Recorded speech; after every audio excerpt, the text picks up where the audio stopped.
Je suis le frère de 2 entrepreneurs, femmes, bien connues à Dakar. C'est ma carte de visite. Je suis le frère de Aïcha Dem. Et je suis aussi le frère de Fatim Dem. Voilà.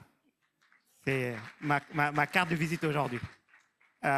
J'ai la chance d'avoir beaucoup de sœurs. Ce sont les 2 qui sont entrepreneurs, comme moi.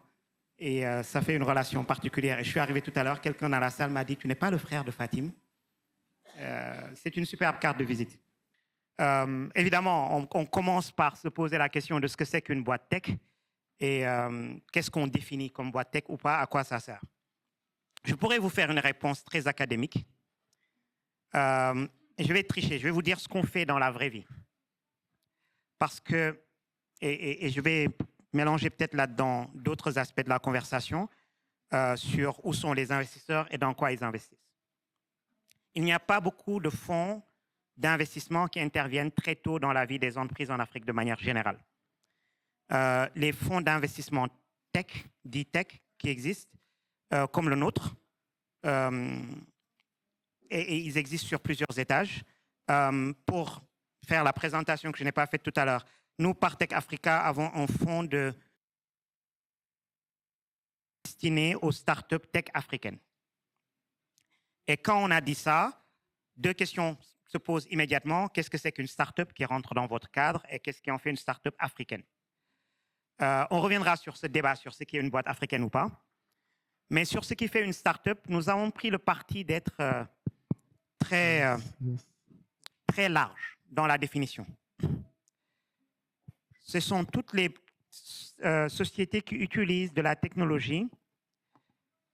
Alors non, où la technologie est au cœur de la création de valeur de la société. Parce que la vérité, c'est que tout le monde utilise de la technologie aujourd'hui dans son entreprise. Tout le monde, tous les secteurs. Nous essayons de nous concentrer sur celle où la technologie est au cœur de la création de la valeur ajoutée de la boîte. Ça s'applique dans tous les secteurs. Je vais prendre quelques exemples pour voir. Parce que c'est des exemples où on nous a toujours challengé, est-ce que c'est de la tech?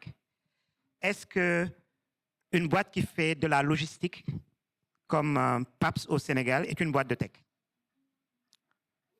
Sa valeur ajoutée, c'est de la logistique. Elle fait des livraisons.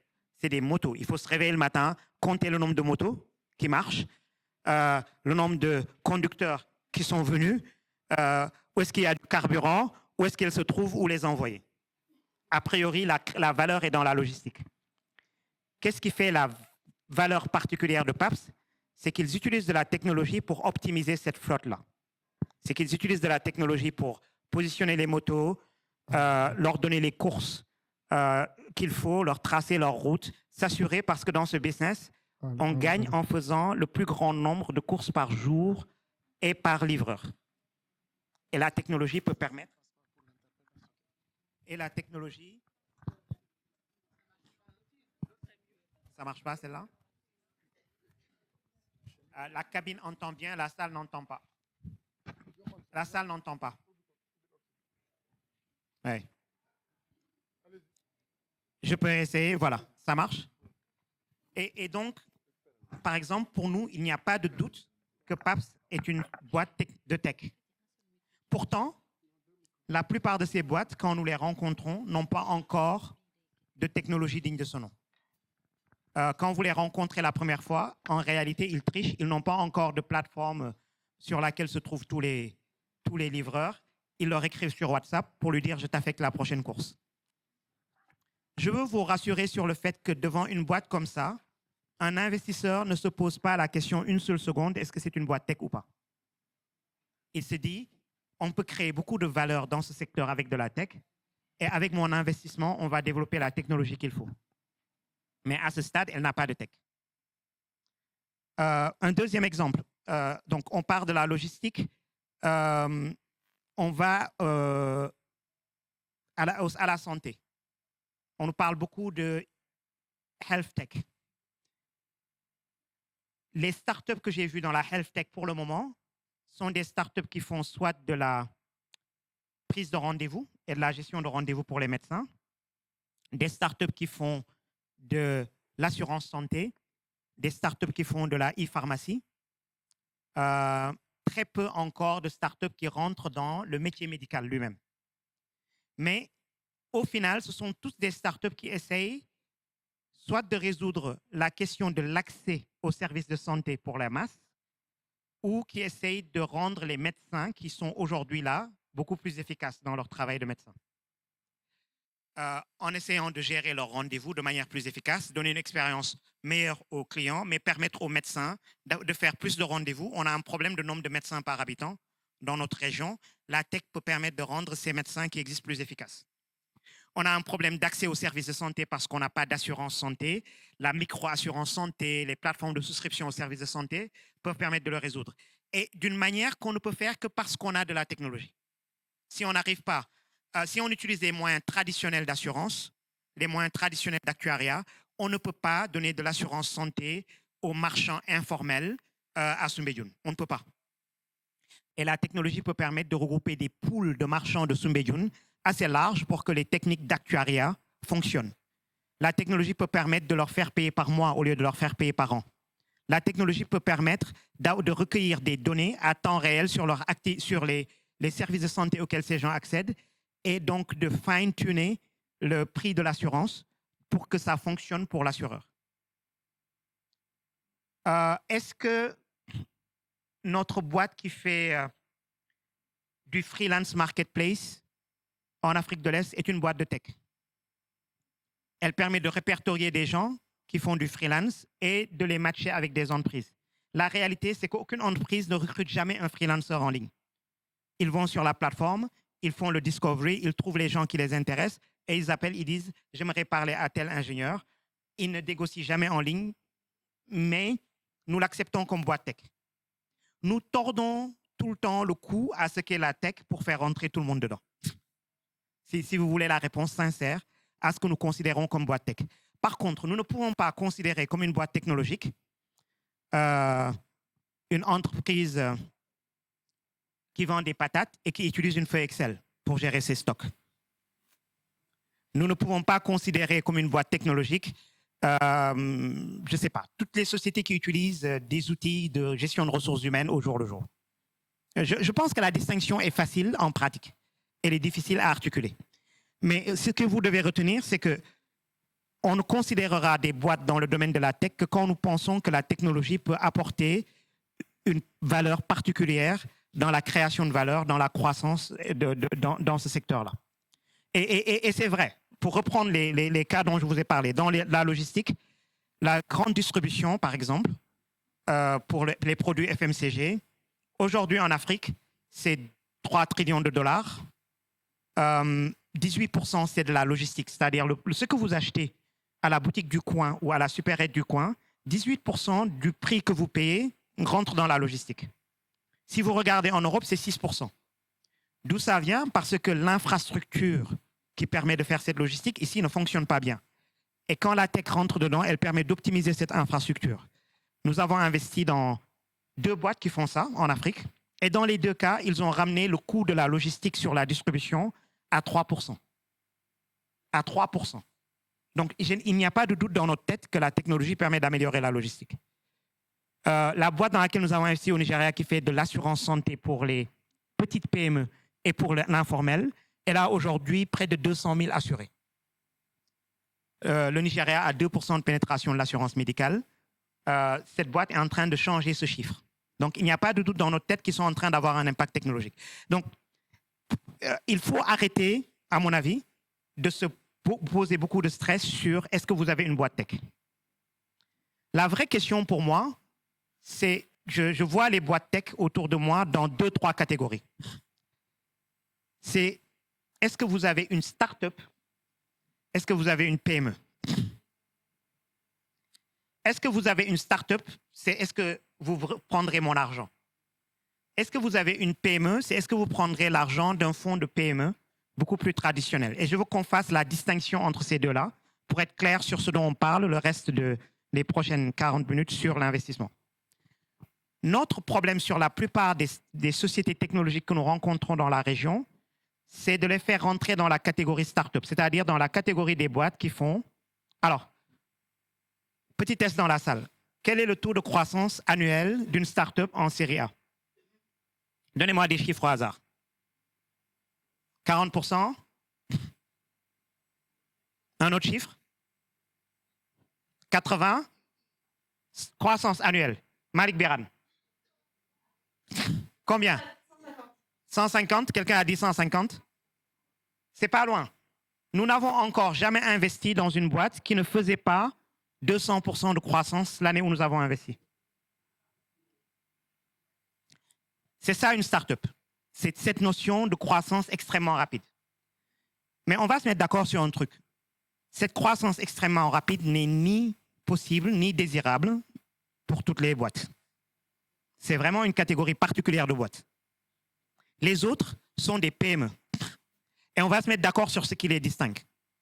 Dans la première catégorie, c'est des boîtes qui vont donc grandir très vite, qui vont perdre de l'argent pendant qu'elles grandissent, qui ont besoin de beaucoup de financement pour combler leur gap, leur perte annuelle.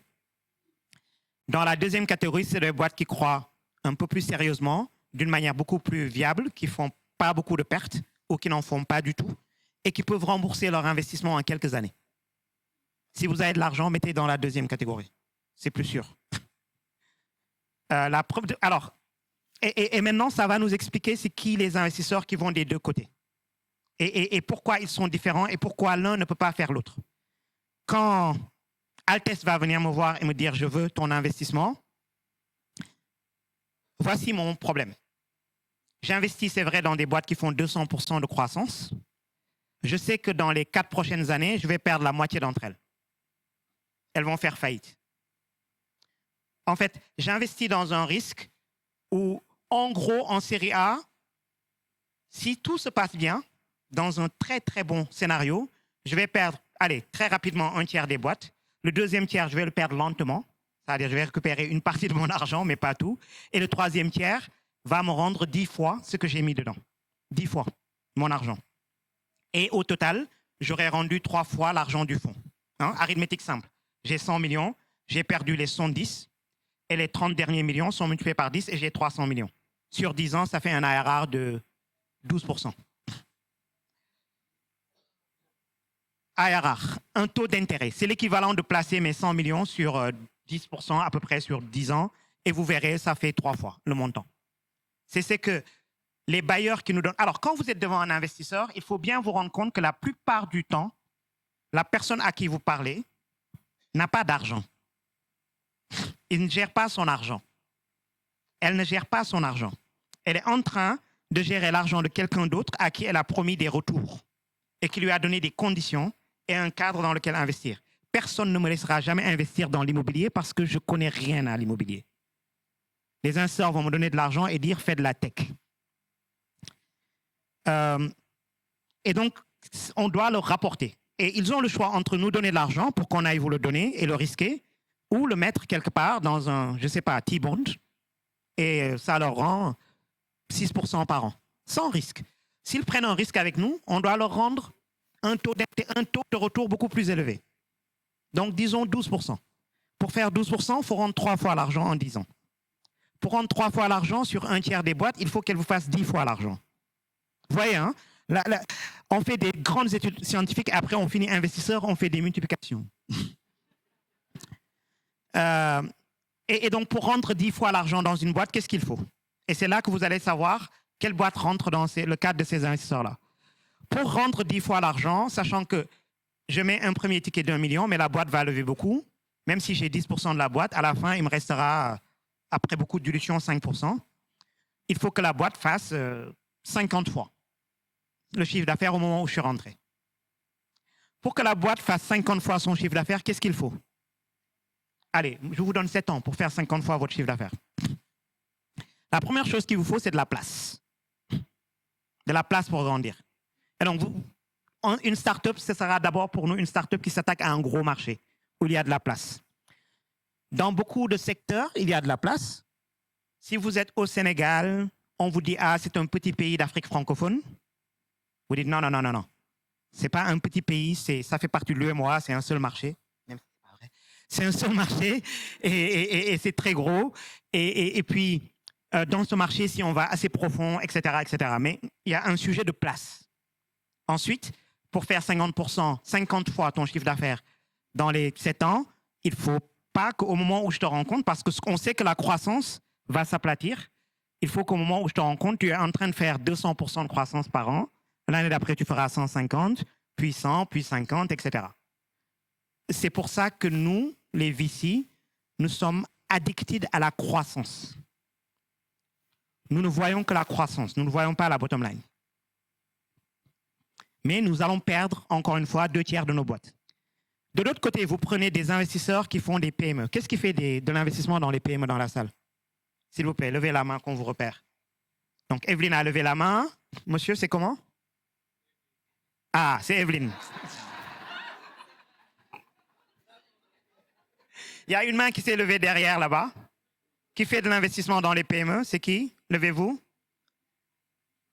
C'est le WIC. Reconnaissez-les, il faut aller les embêter après. C'est pas que le WIC, c'est qui? Et les deux.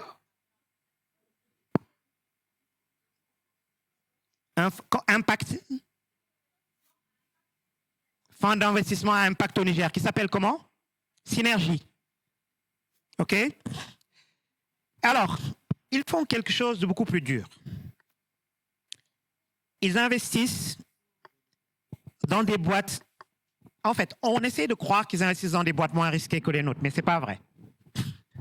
En réalité, ils investissent dans les paiements, on investit dans des boîtes tout aussi risquées que les nôtres.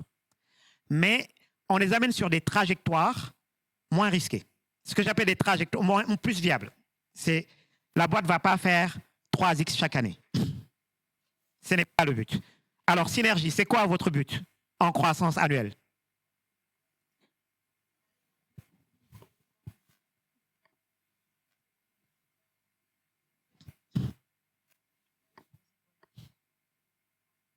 On ne l'entend pas. Allô? Oui, ça y est. En réalité, on est obligé de diversifier le portefeuille parce que, comme vous dites, c'est des entreprises qui sont également risquées. Ouais. Donc, on est obligé de faire private equity et seed funding en même temps. Et là, ça vous faites de la tech, vous trichez. Non. on ne peut pas être spécialisé, en fait. C'est ça le problème. C'est vrai. Vous êtes obligé. Du coup, on est obligé avec du blended finance, avec beaucoup d'autres outils. Et là, on arrive à avoir des TRI qui sont intéressants. Donc, vous en avez qui font 200% de croissance, comme vous en avez qui font... On a des fintech aussi. Donc, forcément, ça rattrape un peu. Voilà, Seed, ça le fait. Exactement. Les autres, 40%? Mais c'est diversifié. Je ne peux pas vous donner tous les détails, mais on est obligé pour que ça puisse se tenir. Donc, ouais. Bon, on reviendra sur le fait que, pour moi, c'est évident que vous allez faire du Seed parce que vous prenez les mêmes types de risques que nous. Il n'y a pas de raison que vous ne cherchiez pas les mêmes returns. Alors, donc, des boîtes, si votre boîte croît à 40%, maintenant, on va essayer de comprendre qu'est-ce qui fait qu'une boîte croît 200% et une autre croît 40%. Je vais donner un exemple très classique. Vous faites une boîte qui fait du service. Vous gagnez des contrats de l'administration publique ou d'autres et vous faites 10 millions de dollars cette année. Qu'est-ce qu'il vous faut pour faire 15 millions de dollars l'année prochaine? Il faut que vos équipes commerciales aillent signer 15 millions de dollars de contrats. OK? Maintenant, vous êtes une boîte de un produit. Prenez n'importe quel produit AppTech. Ils ont gagné assez d'utilisateurs pour faire 10 millions. Qu'est-ce qu'il leur faut pour passer à 15 millions? Il faut que leur équipe commerciale travaille moitié moins pour qu'ils fassent 15 millions. Parce que les 10 millions là, c'est déjà gagné. C'est du revenu récurrent. Et donc, quand vous rencontrez un investisseur comme moi, il regarde votre revenu là, un peu, et il dit « Ah, c'est pas récurrent. » Ce qu'il veut dire, c'est que je ne vois pas comment vous allez faire 200% de croissance par an. Et ça se ramène à une histoire de force commerciale. Une entreprise de service doit regagner tout son chiffre d'affaires chaque année. Les plateformes de produits, le chiffre d'affaires de l'année dernière, moins le churn, reste. C'est-à-dire, ils ont une capacité de compound de la croissance. Comment on dit ça en français? On fait de la composition de la croissance de l'année dernière, ça s'accumule, ça s'accumule. Et en plus, il y a des effets de réseau qui font que leur croissance va beaucoup plus vite. Encore une fois, ce genre de croissance ne peut pas être rentable. On perd beaucoup d'argent quand on fait ça. Et le jour où il n'y a plus quelqu'un pour boucher le trou, à la fin du mois, vous ne payez plus les salaires, la boîte meurt. C'est extrêmement volatile. De l'autre côté, c'est très sain. On va vendre des contrats chaque contrat qu'on vend est rentable en tant que tel. On l'exécute, on sort de la marge. Si tout va bien. On investit dans les ressources humaines, on investit, mais chaque contrat intrinsèquement est rentable. Si vous connaissez la boîte qu'on a financée au Sénégal, Wave, je vous assure que pendant très très longtemps, ce n'était pas du tout rentable. Alors, une fois qu'on a fait ces deux distinctions, il y a une question de comment lever de l'argent selon les deux cas. En tout cas, je peux vous parler du coup des boîtes que je connais. D'abord, je pense que c'est le truc qu'on ne fait pas assez. Il faut... Et je vais m'excuser parce que je vais dire il faut connaître les investisseurs et vous allez me dire mais ils sont où? Ils sont où? Mais je vais essayer d'être plus précis. Ça ne sert à rien d'aller voir des investisseurs qui investissent à partir de la série B, c'est-à-dire dans des boîtes qui ont besoin de 20 millions, qui cherchent un chiffre d'affaires de 50 millions de dollars, pour leur demander de vous financer 1 million ou 500 000. Ça ne sert à rien d'aller voir quelqu'un qui fait de l'equity pour lui demander de la dette. Ça ne sert à rien d'aller voir quelqu'un qui fait de la spécialisation dans la tech pour lui demander de financer votre nouvelle boîte d'exploitation agricole. Il faut bien qu'on reconnaisse que selon la boîte qu'on est et la trajectoire qu'on veut construire, il y a une certaine catégorie d'investisseurs qui conviennent. Comment vous allez le savoir? Parlez au premier investisseur que vous allez trouver, mais écoutez. Il va vous dire quel type de boîte il voit en face. Allez voir Evelyne, elle vous dira « Ah, vous n'êtes pas pour Tidiane, en général. » Voilà, c'est aller voir un investisseur, il vous expliquera. Je ne pense pas qu'on peut couvrir ici tout le détail, mais je vais vous dire, nous, qu'est-ce qu'on... Alors, on voit 600 boîtes par an chez Partech, à peu près, qui viennent chercher du financement chez nous. Le drame, c'est qu'on dit oui à 6. Oui.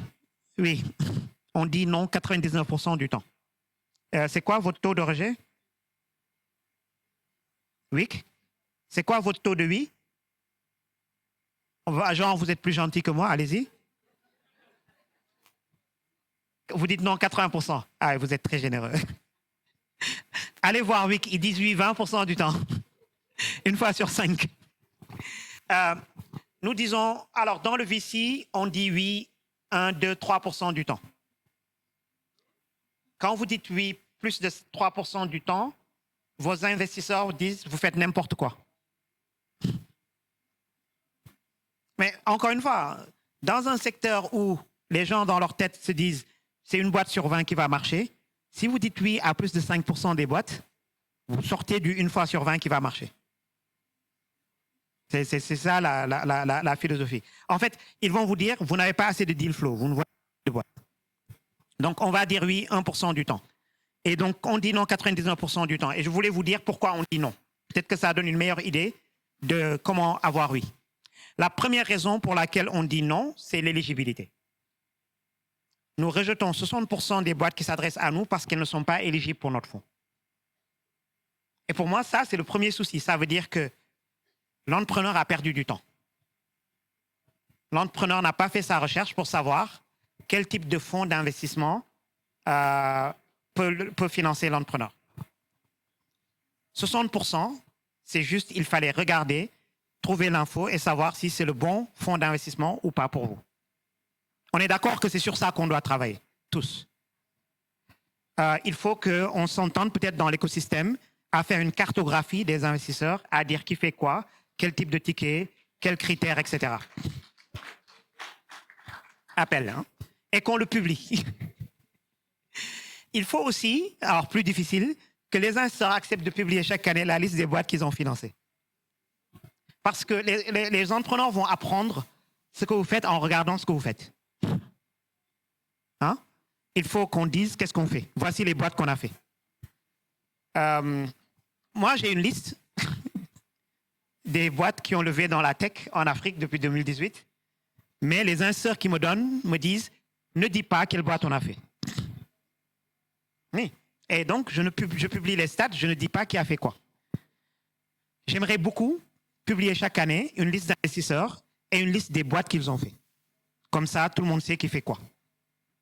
C'est un appel qu'on renouvelle chaque année aux investisseurs qui ont travaillé. Après, une fois qu'on a enlevé ces 60%, ce qui reste, pourquoi on dit non? Le marché. Le marché. Il n'y a pas, le marché n'est pas assez profond, ou le positionnement marché qu'il cherche n'existe pas, ou on n'y croit pas. Le marché. Et je pense qu'on devrait pouvoir, dans cette liste-là, cette cartographie qu'on cherche, peut-être mettre quelque chose sur les indications de taille de marché. Je peux être très transparent. Si vous voulez me voir avec une entreprise qui a une taille de marché inférieure à 1 milliard de dollars, je n'investirai pas. J'espère que quelqu'un dit pourquoi. Parce que une bonne boîte gagne 5% de son marché. Une bonne boîte qui réussit gagne 5% de son marché. 5% de son marché d'1 milliard, ça fait 50 millions. Une boîte qui fait 50 millions de chiffre d'affaires, je vais la vendre entre 250 millions de dollars et 500 millions. Si j'avais 10% de la boîte, je vais récupérer 50 millions. Parmi ma liste de 20 boîtes, si j'en ai 6 qui marchent, qui me rapportent 50 millions, j'aurai mes 300 millions. C'est simple, hein? C'est toujours l'arithmétique et des divisions. Donc, si j'ai 6 boîtes qui me rapportent 50 millions, je rends mes 3 fois mon fonds. Pour avoir des boîtes qui me rapportent 50 millions, il faut qu'elles fassent 50 millions de chiffre d'affaires. Pour qu'elles fassent 50 millions de chiffre d'affaires, il faut qu'elles aient un marché 20 fois plus gros, c'est 1 milliard. Chaque investisseur a un calcul comme ça dans sa tête. C'est quoi le vôtre, Vic? Vic, ils sont plus gentils, hein, parce que Vic, elle accepte de prendre les gens au début. Allez, dis-moi, c'est quoi la taille de marché que tu cherches? On n'est pas aussi gourmand, mais pour revenir sur les statistiques de tout à l'heure, on est un fonds PME. Mais pour revenir sur ce que tu as dit sur le taux qui passe après la première phase d'éligibilité, nous, il n'y a que 25%. Donc, il y a 75% déjà qui ne sont pas éligibles au début. Voilà. Et après, on est sur des PME, donc on ne va pas aller chercher des PME qui ont une taille de marché de 1 milliard. Mais effectivement, le marché est vraiment très important. Ça indique la capacité de croissance, le potentiel. Synergie, vous voyez quel taux d'éligibilité? Combien? 30%? Les gars, il faut qu'on fasse quelque chose, hein? Non, on ne peut pas. Alors, pourquoi ça m'embête? Un entrepreneur n'a pas de temps. Vous avez une entrepreneur qui est en train de faire sa boîte, elle court à gauche, à droite pour faire tourner la boîte. Ensuite, elle doit prendre du temps à les lever et elle passe son temps à s'adresser à des investisseurs pour lesquels elle n'est pas éligible. Je pense que c'est une perte de temps qui n'est pas acceptable. Il faut qu'on trouve une solution pour mapper les investisseurs et dire à tout le monde qui fait quoi. Si j'ai une seule demande ici aujourd'hui avec Wick. Après les avoir perdus donc sur l'éligibilité, ensuite les avoir perdus sur le marché, c'est là qu'on commence le vrai travail. Est-ce que c'est un business model auquel on croit, qui tient la route? Et enfin, est-ce qu'il y a soit de la vitesse, ou est-ce qu'en mettant de l'investissement, on peut obtenir la vitesse qu'on cherche de croissance? Voilà comment on lève de l'argent dans la tech. En venant raconter une histoire de marché. Alors, non. De la recherche pour trouver l'investisseur éligible. Ensuite, en lui racontant un marché assez profond où vous avez un positionnement à prendre, en lui montrant que vous avez un business model qui peut tenir la route dans ce marché-là. Et j'ai une main qui se lève. Ne pose pas les questions qui fâchent. Alors, elle demande comment on regarde l'exit. Je vais expliquer ce que c'est. Donc, on nous a donné de l'argent, 300 millions, on a fait le tour du continent, on a donné des chèques à tout le monde, on a investi dans des très belles boîtes, on a 10, 15% de la boîte croît, on fait nos calculs, on dit, ah, ma part dans cette boîte-là, maintenant, ça vaut tant, ma part dans cette boîte, ça vaut tant. Et chaque quarter, on écrit à nos investisseurs, on dit, on a placé votre argent, maintenant ça vaut 600 millions, 1 milliard. It is yes, show me the money. C'est du papier tout ça. À un moment ou un autre, il va bien falloir qu'on leur rende l'argent. Et comment est-ce qu'on va faire pour leur rendre l'argent? Alors, deux mondes complètement différents. La majorité des exits dans les fonds de PME, c'est ce qu'on appelle un exit. On veut sortir de l'entreprise. La majorité des exits dans les fonds de PME sont financés par la boîte elle-même. Les promoteurs génèrent du cash et payent, rachètent les investisseurs qui étaient rentrés. Certains exits, après, sont faits par des plus gros fonds de private equity qui rachètent parce que maintenant la boîte est rentable, qu'elle rapporte des dividendes annuels et ils rachètent. Et si le fonds de private equity reçoit 10-15% de dividendes par an, ils sont très, très heureux. Dans notre monde du VC, là, on fait beaucoup de croissance où les boîtes ne sont pas rentables et ne rapportent jamais de l'argent. C'est pas possible. Donc, qu'est-ce qu'on fait une fois qu'elles ont atteint un certain stade? On passe la patate chaude. Je ne devrais pas dire ça en public. Non, on les vend. Soit on vend notre position à un autre investisseur qui est là pour plus longtemps. Parce qu'il faut reconnaître encore une fois, chacun d'entre nous est pertinent sur une phase de la vie de l'entreprise. Quand cette phase est passée, il faut passer la main à un autre investisseur qui est pertinent. Je vous assure, le travail que les dames de WIC font sur les boîtes au début, je ne suis pas capable. Je ne sais pas le faire. Littéralement, elles se retroussent les manches, elles t'aident à tout faire. C'est ça. Je ne peux pas le faire. Je suis au board de la boîte, je n'interviens jamais en dessous. J'accompagne dans la croissance sur les problématiques d'acquisition, de coûts d'acquisition, de viabilité de business, sur les problématiques de business développement, etc., de licence. Mais l'opérationnel, construire le business, on ne sait pas faire. Elles savent faire. Donc, il y a des gens qui vous accompagnent à chaque phase. J'ai des boîtes maintenant qui sont arrivées à 100 millions de chiffre d'affaires et je découvre toute une catégorie de problèmes auxquels je ne comprends rien. Structurer de la dette pour rééquilibrer la balance sheet. Je ne sais pas ce que c'est. J'ai dit des mots comme ça, là. Je les ai entendus au board. Donc, il faut passer la main. Mais notre problème dans notre marché sur le continent, c'est que quand on lève la tête pour chercher qui sont les grands frères à qui on passe la main, on n'en voit pas beaucoup. Et donc, problème de structuration de l'écosystème, chaque investisseur doit pouvoir lever la tête et voir les grandes sœurs et les grands frères qui vont prendre le relais.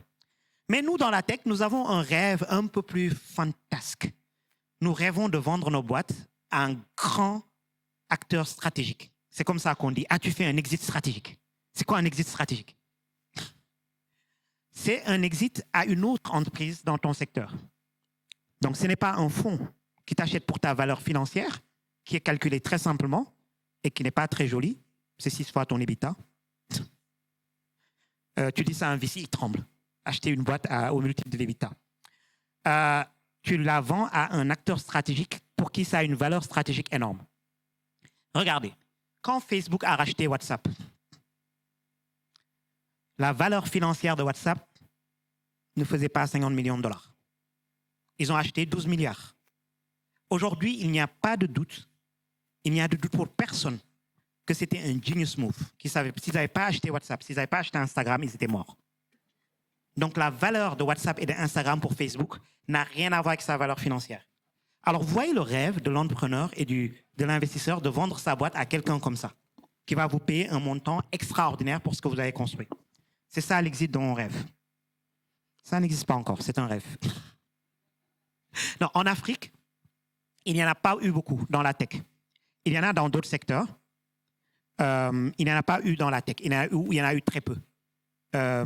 Et ma conviction, c'est que nous allons devoir, nous, les VC africains, construire des boîtes pour les vendre aux acteurs financiers, aux private equity.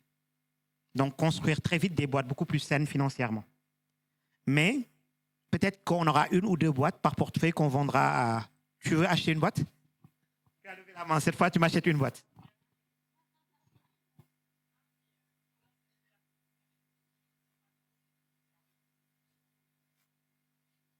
Oui.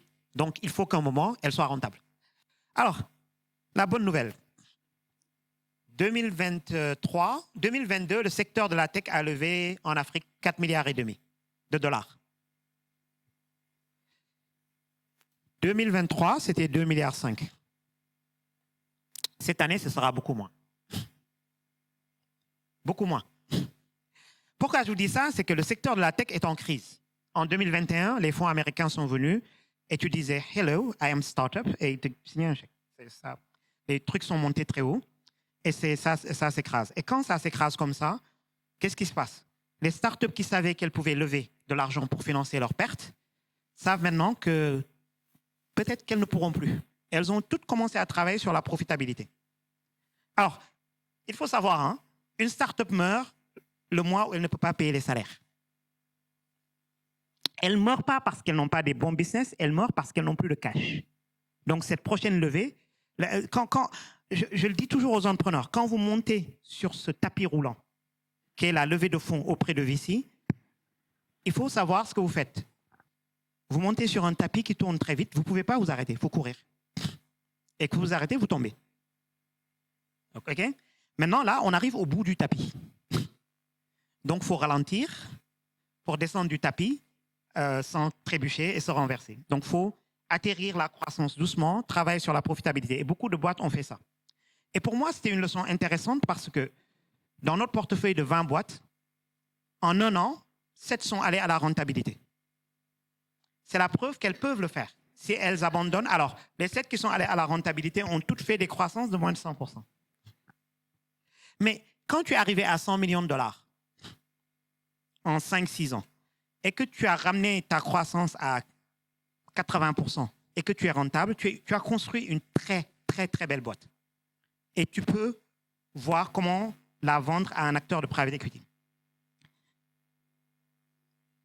C'est de la théorie pour l'instant.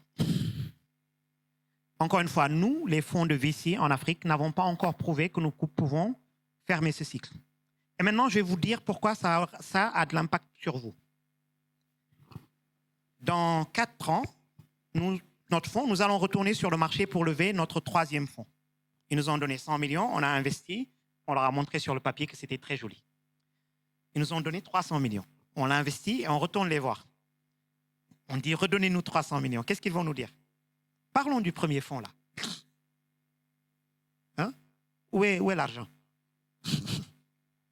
Et si on n'a pas ramené l'argent, on ne lève pas. Et c'est un investisseur qui s'absente du marché. Alors, voici pour moi la stat qui était terrifiante l'année dernière.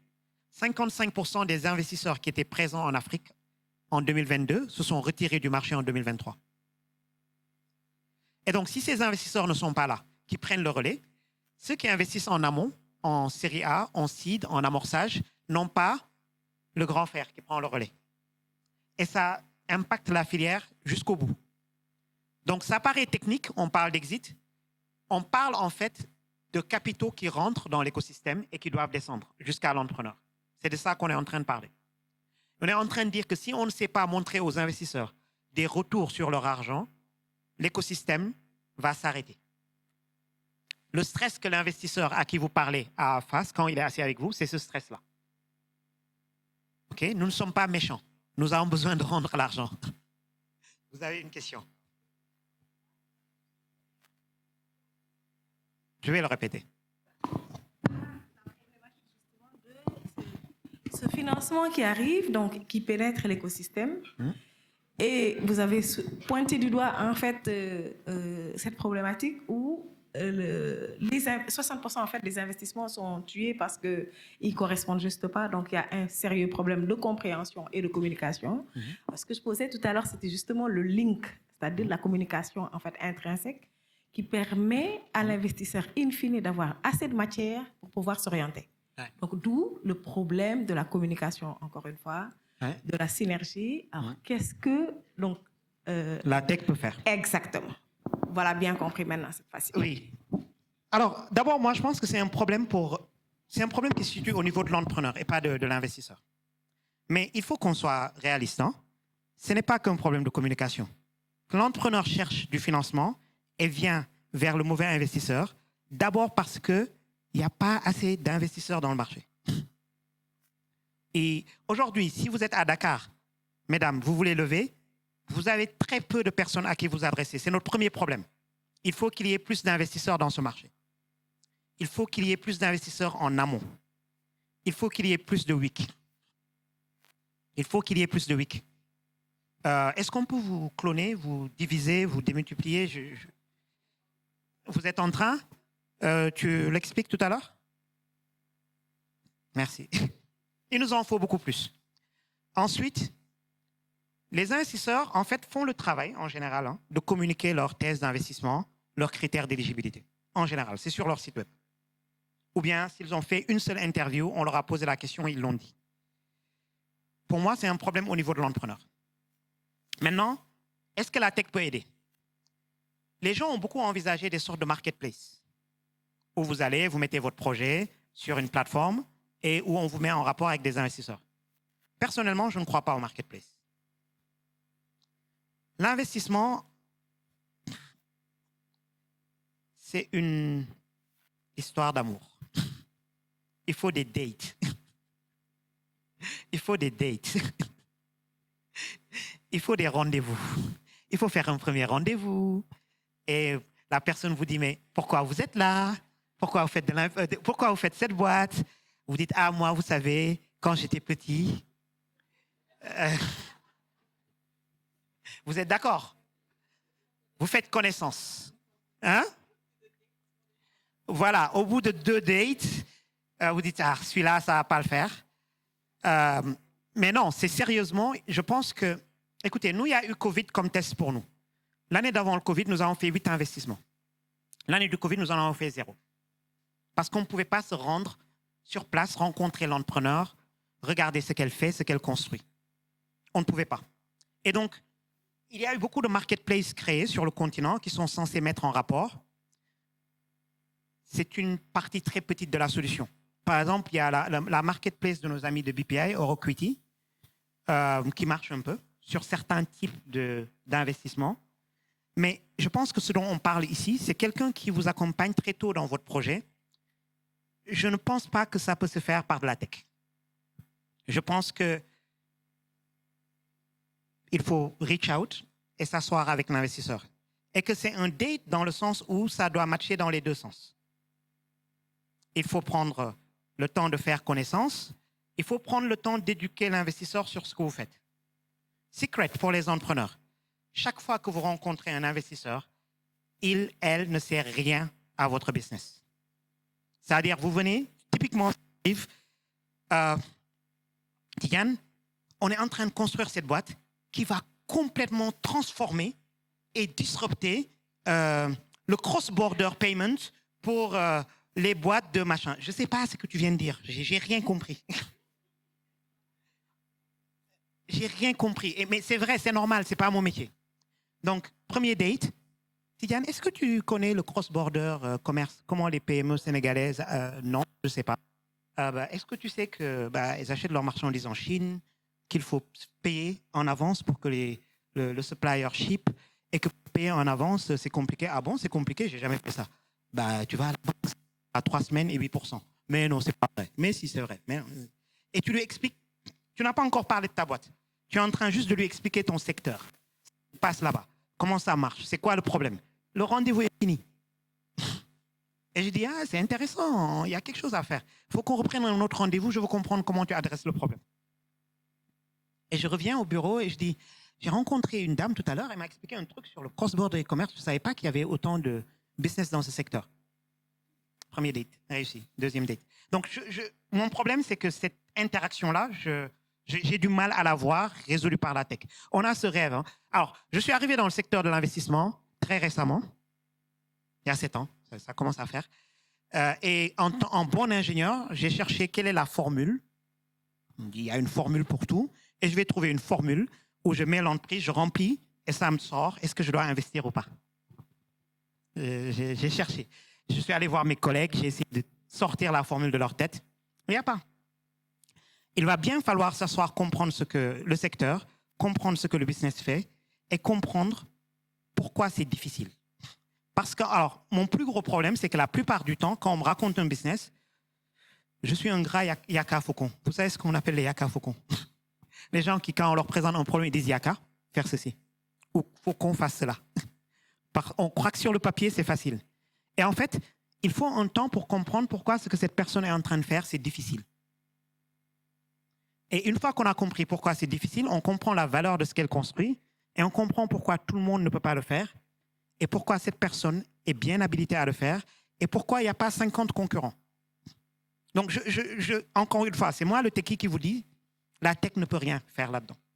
Il va falloir se voir face à face, je pense. Vous me direz, vous voulez lever auprès d'investisseurs qui ne sont pas au Sénégal. On peut commencer avec Zoom. À un moment ou un autre, il faut se lever, y aller et se voir. Mais c'est l'investisseur qui doit venir à vous. Même ici à Dakar, hein, n'allez pas au bureau de l'investisseur. Insistez pour que l'investisseur vienne à vous. Moi, je pense que l'investisseur a besoin de venir vous voir. Comment on dit en Wolof? Qu'il voit comment vous êtes assis. Qu'il voit vos opérations, comment vous fonctionnez. Quand j'entre dans un bureau d'une entreprise, je perçois beaucoup de choses. Je vois quel est le personnel qu'il y a là. Je dis, ah tiens, je connais l'autre. Ah mais tu es là maintenant, qu'est-ce que tu fais là? Je vois quel calibre de personnes ils ont recruté. C'est important. Donc si l'investisseur veut vous rencontrer, faites-le venir dans votre bureau. Et quand l'investisseur rentre dans votre bureau, il voit immédiatement ce que vous faites. Pour moi, c'est le meilleur pitch. Faites-le venir. Si vous avez une entreprise de production, traînez-le dans l'usine. S'il ne veut pas y aller, ce n'est pas votre investisseur. Traînez-le dans le truc de production. S'il vient habillé comme ça, là, amenez-la dans l'usine, quand même. Je sais qu'elle ne va pas comme ça. Donc, je ne pense pas que la tech peut résoudre ça. Maintenant, ce que je crois, pour répondre à un autre aspect de votre question, la tech a un rôle dans cette voyage, dans ce journey de création d'entreprise, qui est que c'est beaucoup plus, normalement, avec la technologie, c'est beaucoup plus court et beaucoup moins cher de créer une entreprise. Réfléchissez un peu. Si vous aviez créé il y a 20 ans une marque de mode, comment vous faites pour la faire connaître et la distribuer? Aujourd'hui, la réponse est évidente. Je le poste en ligne. On est clair. Je me fais payer en ligne. Je fais livrer. Il y a 20 ans, 30 ans, j'ouvre une boutique. D'abord. Ça, c'est beaucoup d'argent. Ou on te disait, le business, c'est 4P. Vous vous souvenez, un d'entre eux, c'était placement. C'est réglé.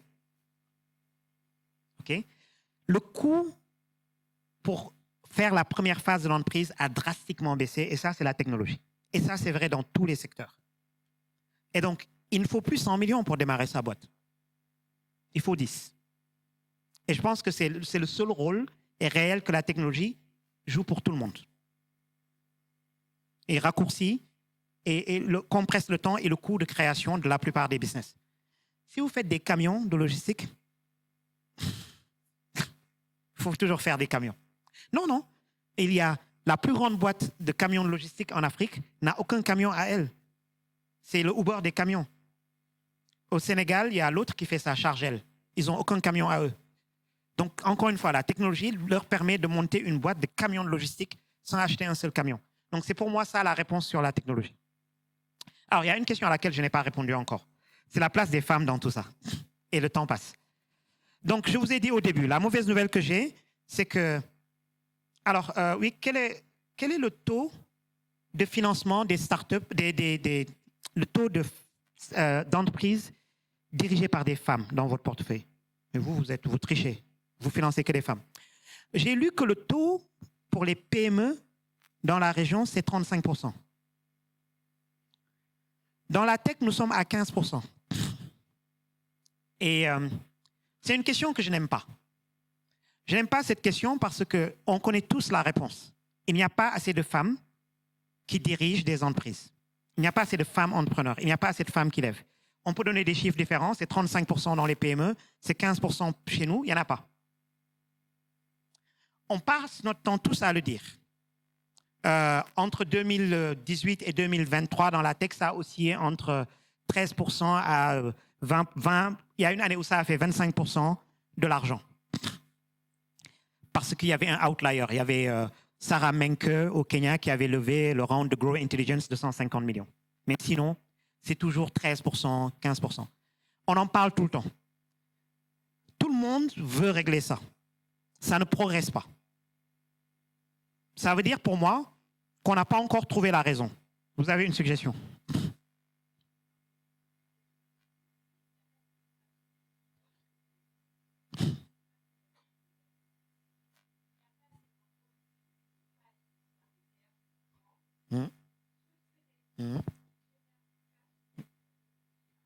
Alors, j'aime bien parce qu'elle précise le truc. En fait, et c'est là qu'on doit chercher le problème. Selon les stades des entreprises, le taux change. Mais ce que vous dites en fait, c'est que quand on regarde au début de la chaîne, au début du funnel, il y a beaucoup de femmes qui démarrent. Elles ne lèvent pas, elles ne grandissent pas et on les perd en chemin. Mais moi, je vais vous dire dans la texte ce que je vois, c'est plus grave. Au bac, il y a 30% de femmes, au bac technologique. On a déjà perdu la bataille. Vous êtes d'accord? Dans la tech, on a perdu la bataille au bac.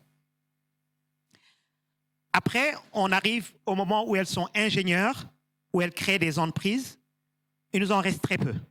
On regarde en seed, on va avoir un certain pourcentage. On arrive en série B, il n'y a plus rien.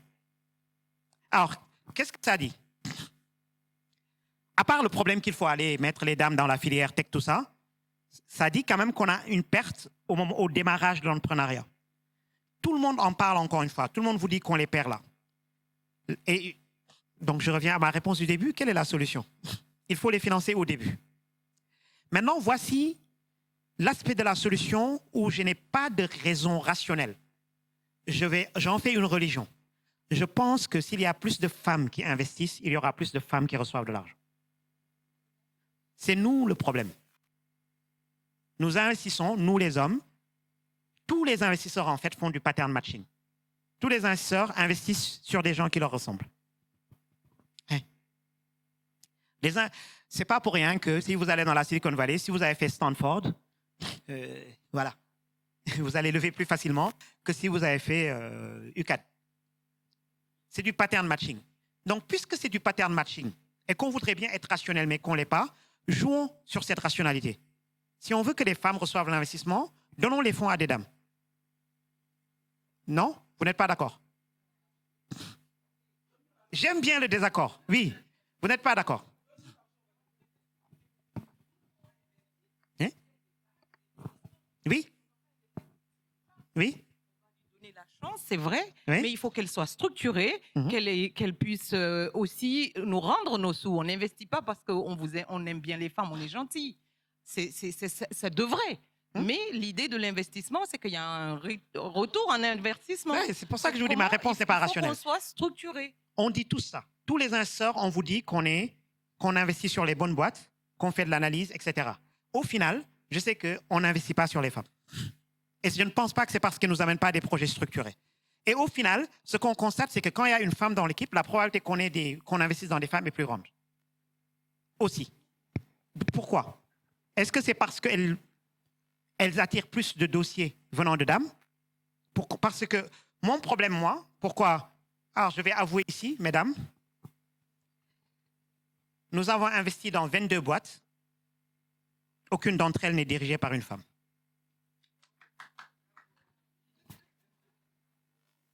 N'applaudissez pas, hein?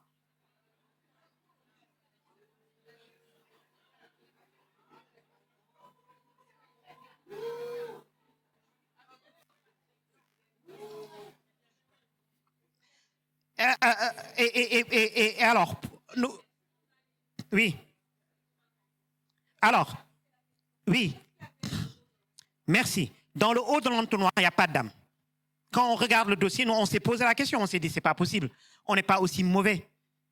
Dans le haut de l'entonnoir, au début, il n'y a pas de dame. Mais nous, nous investissons en série A. Donc, en amont, il n'y a pas assez de dames qui sont financées. Ainsi de suite. Alors, j'exagère un peu le trait. Sur nos 22 boîtes, il y en a une maintenant qui est dirigée par une femme. On l'a ramenée après notre investissement. Au moment de notre investissement, c'était un homme qui l'a dirigée. Heureusement. Oui, on a ramené une dame parce qu'il était seul. On lui a dit, tu ne peux pas être seul fondateur. Il faut que tu trouves quelqu'un que tu lui donnes la moitié de la boîte. Et il a ramené une dame et il lui a donné la moitié de la boîte. Je suis très fier de ça, mais on n'y est pour rien. C'est la meilleure personne qui l'a trouvé. Et ce sera toujours ça. Mais il y a un biais quelque part sur lequel on n'arrive pas à mettre le doigt, qui fait qu'on ne trouve pas assez de femmes dans le funnel, et il faut qu'on le trouve. C'est pour ça que je vous disais au début, j'aime pas cette question, parce qu'elle est frustrante, je n'ai pas de réponse. Je ne peux que constater, année après année, les statistiques sont mauvaises, et elles ne s'améliorent pas. Encore une fois, dans la tech, nous, on peut utiliser l'excuse que ça doit se régler au bac, ou avant le bac. Mais ce n'est pas vrai partout. Et donc, c'est pour ça, je reprends ma phrase, j'en fais une religion, parce que je n'ai pas de moyens de le prouver. Je pense qu'il faut qu'on donne à plus de dames le rôle d'investissement pour voir déjà si ce n'est pas nous les hommes le problème. Parce que l'autre réalité aussi, c'est que quand on regarde dans les groupes d'investisseurs, il n'y a que des hommes. Ce problème, on le retrouve à tous les niveaux. Dites-moi que vous n'êtes pas d'accord. Yes!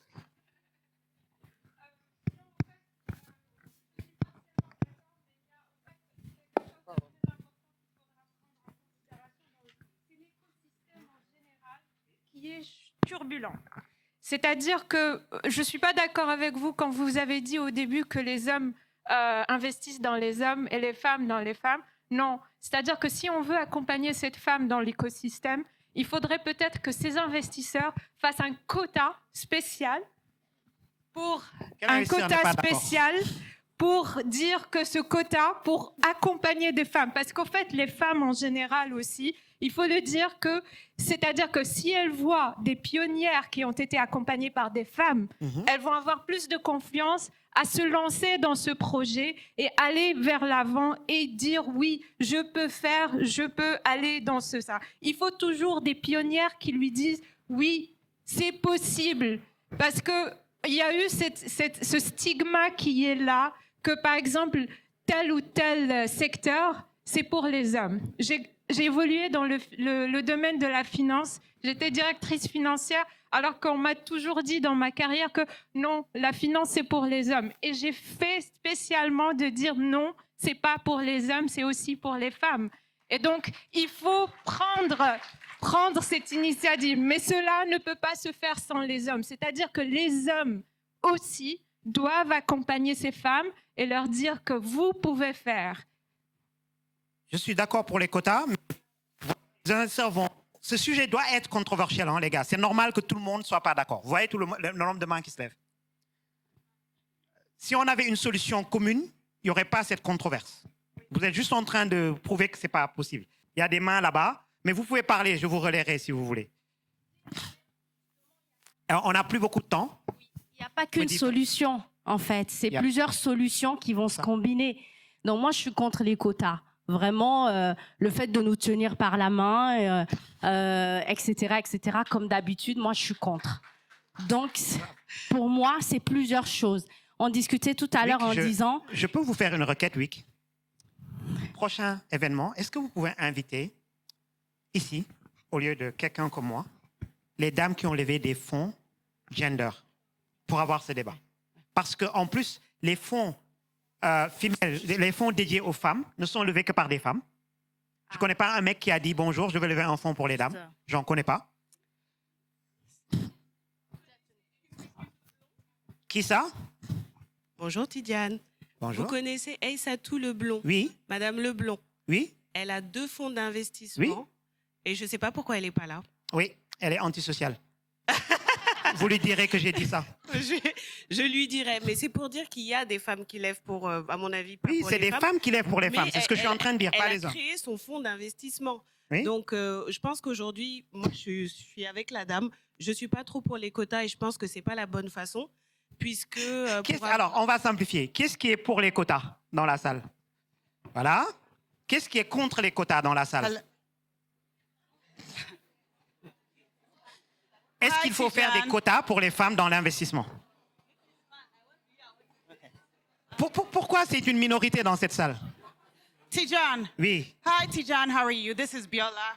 Hello. We met in Lagos and Egypt a few times. I'm from Nigeria. I think this conversation actually requires someone that has fundraised, that has raised pre-seed, that has raised seed, and is currently raising Series A. She's building a climate tech company, and she knows I'm going to put her on the spot. Who is but that? we need women who have actually Call her gone out, through please. the fundraising process Call her to out. get up and talk about what it means and what it looks like to build a tech company on the continent and fundraise. Please so, call her out. Dami, this is coming to you now. You know. And by the way, she's in your pipeline, so you need to make sure you talk to her today. Please stand up. So, get the mic, please. So sorry, je parle anglais. Okay, so I'm speaking tomorrow morning. So we've raised $5.6 million. What's your company? Shotlers. We spoke to your team in Yeah, Nigeria. you know. So, and I've talked to like 3 people to introduce me to you because we want you to invest in us. And I also don't support quota because we are a similar company like us had raised $400 million. And we're a better company. And before we even raised our first round, we're profitable. We're currently in 300 routes in Lagos. We are expanding to Abidjan. We are more than capable than the other companies that have received huge funding. So I don't need a quota system as well. You don't need a quota. Yeah, I don't need Some do.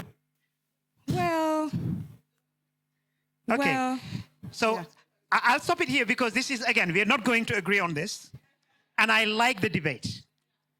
But ladies, please. I told you at the beginning, don't have the answer. You will not like the answer I have. It is not based on, I cannot prove it. I'm just saying my proposed solution now, Gender Lens Fund run by ladies. Let's see it out. It doesn't take away from everything else. Okay, the rest of the industry will invest in the best deals they can find, and we'll see how many ladies they can get there. It doesn't take away from the fact that this is a complex problem that requires multiple solutions. We have to put a lot of levers. But if we don't push it hard, it won't happen. We have to push somewhere. That is something we can all agree to. Let's put it at rest there. I've had my disagreement for today. One last point. Yes, it's time. Time's out. I have to go. I'm sorry.